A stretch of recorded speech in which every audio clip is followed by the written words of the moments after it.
Right ORR పై జరిగిన ప్రమాదంలో cantonment MLA Lasya Nanditha మృతి చెందారు. పటాన్ చెరువు సమీపంలో ఓఆర్ఆర్ పై లాస్య నందిత కారుకు ప్రమాదం జరిగింది. ఇక పూర్తి అప్డేట్స్ మా ప్రతినిధి రవి పటాన్ చెరువు నుంచి లైవ్ లో అందిస్తారు. రవి, లేటెస్ట్ అప్డేట్స్ ఏంటి? శ్రావణి, కొద్దిసేపటి క్రితమే లాస్య నందిత మృతదేహాన్ని పటాన్ చెరువులో ఉన్నటువంటి అమేధా హాస్పిటల్ కు తీసుకుని వచ్చారు. ప్రస్తుతం మనం హాస్పిటల్ దగ్గర ఉన్నాం. ఇప్పుడే కొద్దిసేపటి క్రితం వాళ్ళ బంధువులు చెల్లి కూడా ఇక్కడికి చేరుకున్నారు. మరోవైపు పోలీసులు కూడా చేరుకుంటున్నారు. ముందుగా ఇక్కడ నుంచి ఒక 18 కిలోమీటర్లు సుల్తాన్పూర్ ప్రమాదం జరిగినటువంటి స్థలం ఉంటుంది. మేడ్చల్ నుంచి తను పటాన్ చెరువు వైపు వస్తుండగా సుల్తాన్పూర్ వద్ద ఈ ప్రమాదం జరిగింది. ముఖ్యంగా ముందు వెళ్తున్నటువంటి వాహనం ఒక్కసారిగా సడన్ గా బ్రేక్ వేయడంతో వీళ్ళు కూడా ఎలాగో ఓఆర్ఆర్ కాబట్టి మార్నింగ్ టైంలో అంత వెహికల్స్ ఎక్కువగా ఉండవు, ట్రాఫిక్ కూడా ఉండదు కాబట్టి వీళ్ళు కూడా వేగంగానే వస్తున్నారు. ముందున్నటువంటి వెహికల్ ఒక్కసారిగా బ్రేక్ వేసేసరికి వెనుక లాస్య నందిత ప్రయాణిస్తున్నటువంటి కార్ డ్రైవర్ కూడా కారును బ్రేక్ వేశాడు. దీంతో ఒక్కసారిగా కంట్రోల్ అవ్వక లెఫ్ట్ వైపు కార్ జరిగింది. దాంతో రీలింగ్ కు బలంగా ఢీకొట్టాడు. ఆ టైంలో లాస్య నందిత వెనక సీట్లో మధ్యలో కూర్చున్నట్టుగా తెలుస్తుంది. అదే ప్లేస్ లో తన పిఏ కూడా ఉన్నారు వెనక సీట్లోనే. ఒక్కసారిగా బలంగా ఢీకొట్టడం, లాస్య నందితకు సీట్ బెల్ట్ కూడా లేకపోవడంతో బలంగా ముందున్నటువంటి సీట్ను ఢీకొట్టింది. దాంతో స్పాట్ లోనే తీవ్ర గాయాల పాలై లాస్య నందిత చనిపోయారు. డ్రైవర్ కు కూడా తీవ్ర గాయాలయ్యాయి. లక్కీగా ఏంటంటే డ్రైవర్ రైట్ సైడ్ గా ఉన్నాడు కాబట్టి కారు బలంగా లెఫ్ట్ వైపు ఢీకొట్టింది. దీంతో డ్రైవర్ కు తీవ్ర గాయాలయ్యాయి. మరోవైపు పక్కనే ఉన్నటువంటి పిఏ ఆకాష్ కు కూడా తీవ్ర గాయాలైనట్లుగా తెలుస్తుంది. తనను మదీనాగూడలో ఉన్నటువంటి శ్రీకర హాస్పిటల్ కు తరలించారు. అయితే వెనక వస్తున్నటువంటి వాహనదారులు ప్రమాదం జరిగినటువంటి గుర్తించి వెంటనే పోలీసులకు కాల్ చేశారు. ఆ తర్వాత ఔటర్ రింగ్ రోడ్ పై ఉండేటటువంటి పెట్రోలింగ్ వెహికల్స్ కూడా అక్కడికి చేరుకున్నాయి. అయితే ఆ తర్వాత లేట్ గా గుర్తించారు చనిపోయింది లాస్య నందిత అని చెప్పి.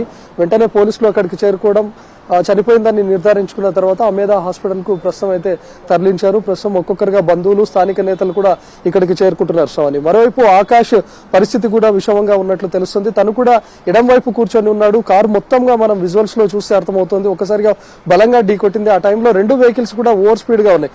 ముందు వెళ్తున్నటువంటి వెహికల్ కూడా స్పీడ్ గా ఉంది. ఒక్కసారిగా బ్రేక్ కొట్టడంతో వెనక ఉన్నటువంటి వెహికల్ లాస్య నందిత ప్రయాణిస్తున్నటువంటి కార్ డ్రైవర్ కూడా బ్రేక్ కొట్టాడు. కానీ ఔటర్ రింగ్ రోడ్ పై కంట్రోల్ అవ్వక ఒక్కసారిగా ఆ వెహికల్ లెఫ్ట్ వైపుగా జరిగి ప్రమాదం జరిగినట్లుగా తెలుస్తుంది. ప్రస్తుతానికైతే లాస్య నందిత మృతదేహాన్ని మాత్రమే ఇక్కడ ఉన్నటువంటి అమేధా హాస్పిటల్ కు తీసుకుని వచ్చారు. బంధువులకు ఆల్రెడీ సిటీలో ఉన్నటువంటి కంటోన్మెంట్ లో ఉన్నటువంటి బంధువులంతా ఒక్కొక్కరుగా ఇక్కడికి చేరుకుంటున్నారు.